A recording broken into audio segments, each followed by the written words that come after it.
বাংলাদেশের কথিত সেনাপ্রধান ওয়াকারুজ্জামানের সামনে কঠিন একটি চান্স এসে উপস্থিত হয়েছে। এই চান্স ধরতে পারলে দেশের জন্য যেমন উপকার হবে দেশের মানুষের জন্য এবং সেনাবাহিনীর। খেয়াল করেছেন পাকিস্তানের হঠাৎ করে পাকিস্তান থেকে 13,000 সৈন্য সৌদি আরব সেখানে ডিপ্লয় করেছে, যুদ্ধবিমান ডিপ্লয় করেছে। এটা পাকিস্তানের জন্য অনেক বড় সুযোগ।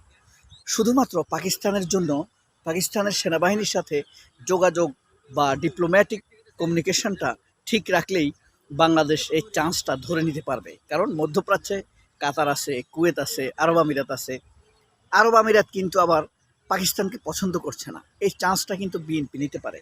এখন কথা হলো, পাকিস্তান সেনাবাহিনীর উপরে সৌদি আরব যেভাবে আস্থা রেখেছে, বিশ্বাস রেখেছে, ভরসা রেখেছে, বাংলাদেশের সেনাবাহিনীর উপরে কি এভাবে আস্থা রাখা যায়, বিশ্বাস রাখা যায়, ভরসা রাখা যায়?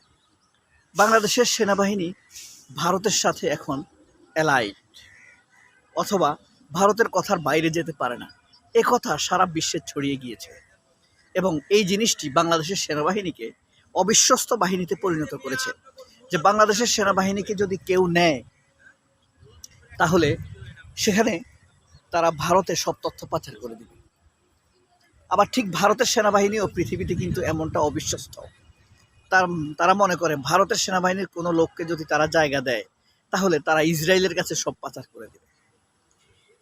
এই ধরনের ঘোলাচলে ঘুরছে বাংলাদেশ সেনাবাহিনীর সামনে। কি চান্স আছে?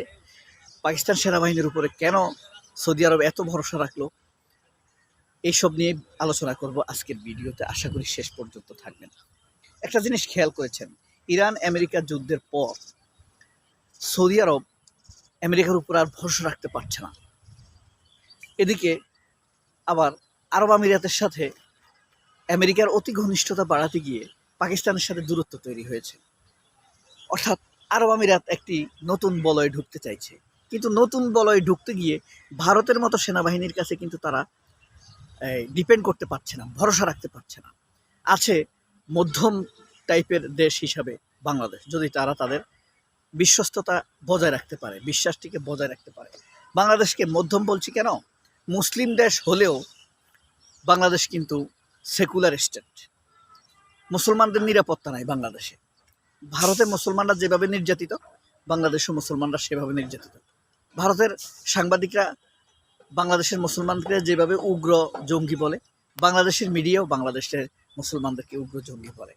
সেই হিসাবে যদি কিছুটা ভরসা রাখতে পারে, তবে ওয়াকারের এখন উচিত হবে পাকিস্তান সেনাবাহিনীর সাথে যোগাযোগ বজায় রাখা, তাদের সাথে সম্পর্ক বৃদ্ধি করা, তাদেরকে বলতে পারে যে আমাদের কিছু ডিপ্লয় বা ফোর্স তোমরা এখানে নিযুক্ত করতে পারো, এবং তোমাদের মধ্যে আমাদের সাথে যদি আমাদের এখানে যদি আমাদের কিছু ফোর্স যদি তোমরা তোমাদের এখানে নিয়োগ করো তাহলে আমরা কিন্তু স্টেবিলিটির ক্ষেত্রে ভালো ভূমিকা রাখতে পারি।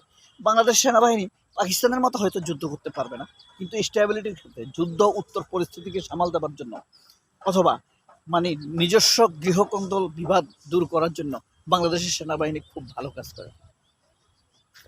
যেমন আমরা যেটা পড়েছি, না তখন তো আমাদের জন্ম হয় নাই, ইরাক যুদ্ধে পরে, কুয়েত যুদ্ধের পরে বাংলাদেশ সেনাবাহিনী সেখানে যেই ভূমিকা রেখেছে তা নাকি অসাধারণ ভূমিকা রেখেছিল। খুব সুনামের সাথে সেই ভূমিকা পালন করেছে। এখনও সেখানে এই সুনামের কারণে বাংলাদেশের কিছু সেনাবাহিনী সেখানে থাকে।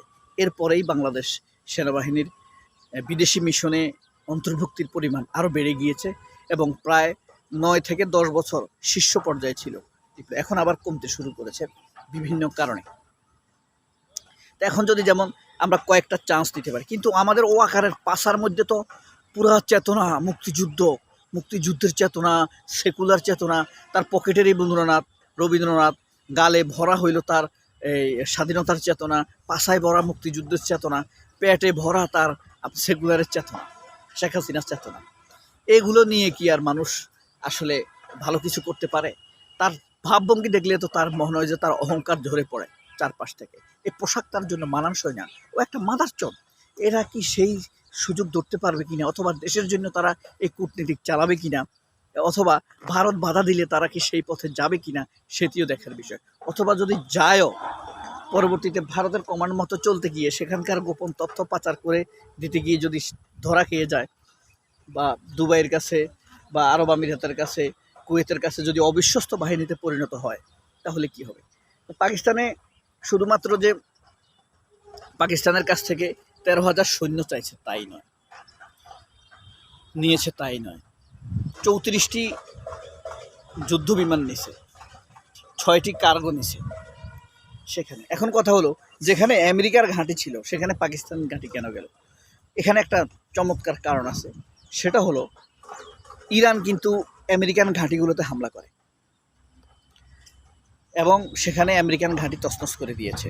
কাতারের ঘাঁটি বলেন, তারপরে আপনার 70টি ঘাঁটি, কুয়েত, সৌদি আরব, আরব আমিরাত, বাহরাইন, এই ঘাঁটিগুলাই ইরান পুরো তছনছ করে দিছে, উড়াই দিছে। এখন সৌদি আরব খুব বুদ্ধির একটা টেকনিক, এটা আমেরিকার পরামর্শে হইতে পারে, যদি তোমরা আপাতত আমেরিকান ফোর্স নাও।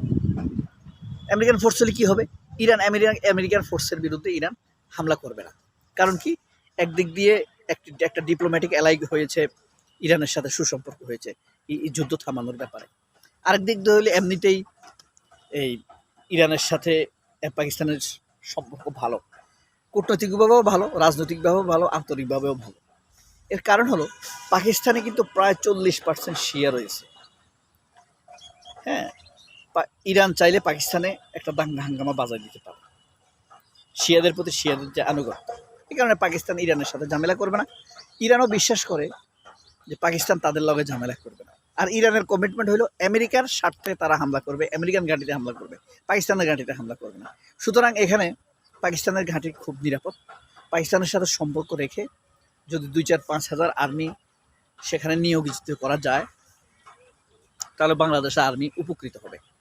কিন্তু এদের যেই মানে বাংলাদেশ সেনাবাহিনীর ভিতরে যে ভারতের দালালেরা আছে, শেখ হাসিনার কুত্তারা আছে, ওর মা খানকি কোলারা, আমাদের ট্যাক্সের টাকা দিয়ে তারা বেতন নেয়, এই কল্প কয়টা সেনাবাহিনীর লোক, এই 1 থেকে 150 লোক, এরা এ পুরো আমাদের প্রাণের সেনাবাহিনীটাকে এক তছনছ করে রাখছে, মান সম্মান শেষ করে দিচ্ছে। এই ওয়াকারের মতো কয়েকটা লোক, ওয়াকারের উপরে ফেট করছিলাম, কিন্তু সারা আসলে দেশপ্রেমিক না, হাসিনার প্রতি আনুগত্য, ভারতের প্রতি আনুগত্য। এই যে সীমান্তে আমাদের সীমান্ত শহীদ 2 জন পশু মেরে ফেলছে, ওয়াকার একটা কথা বলছে? স্বরাষ্ট্রমন্ত্রী কোনো কথা বলছে? শামসুল ইসলাম পররাষ্ট্র উপদেষ্টা, কি প্রতিরক্ষা ডিফেন্স অ্যাডভাইজার কোনো কথা বলছে? তারেক রহমান কোনো মন্তব্য দিছে? শামা ওবায়েদ কোনো মন্তব্য দিছে? দেয় নাই। কি বিরক্তিকর লাগে না? এদের দরকার আছে? আমাদের মানুষ মেরে ফেলছে, এদের কোনো কমেন্টস আছে? কোনো কমেন্টস নেই। আমরা করবোটা কি? এসব পররাষ্ট্র প্রতিমন্ত্রী দিয়ে, স্বরাষ্ট্রমন্ত্রী দিয়ে, এসব প্রতিরক্ষা দিয়ে, এসব সেনাপ্রধান দিয়ে, এসব প্রধানমন্ত্রী আমাদের কোনো উপকারে আসতেছে? তারা তাও কাজ করতেছে, এই মানুষ মেরে ফেলতেছে। এই নিয়ে তাদের কোনো কথা আছে? কোনো কথা নাই। এদের জন্য দোয়া বদদোয়া কি আসে মন থেকে তাই করুন। সবাই অনেক ভালো থাকবেন। আল্লাহ হাফেজ। আসসালামু আলাইকুম।